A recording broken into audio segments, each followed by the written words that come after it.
नमस्कार, मी आहे पूजा चतुर्वेदी आणि आपण पाहत आहात लोकमंच मराठी। आताची सर्वात मोठी बातमी महाराष्ट्रातून समोर येत आहे।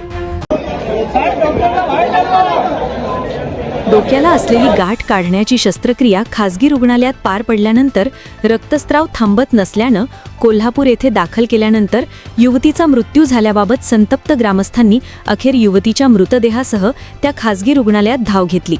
ग्रामस्थांनी युवतीचा मृतदेह थेट रुग्णालयाच्या दारावर ठेवला। शस्त्रक्रिया करणाऱ्या डॉक्टरांच्या हलगर्जीपणामुळेच युवतीचा नाहक बळी गेला आहे। त्या डॉक्टरांवर कारवाई करा अशी मागणी संतप्त ग्रामस्थांकडून केली जात आहे। यामुळे त्या रुग्णालयाच्या परिसरात वातावरण तणावपूर्ण बनले आहे। हा प्रकार आज रविवारी दुपारच्या सुमारास घडला। ग्रामस्थांनी दिलेल्या माहितीनुसार तालुक्यातील एका 19 वर्षीय युवतीच्या डोक्याला गाठ आली होती।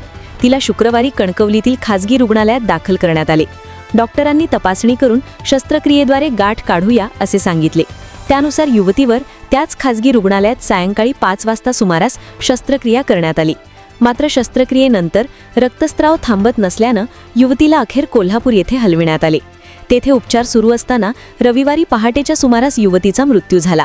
याबाबत संतप्त ग्रामस्थांनी युवतीच्या मृतदेहासह सदर खासगी रुग्णालय गाठले।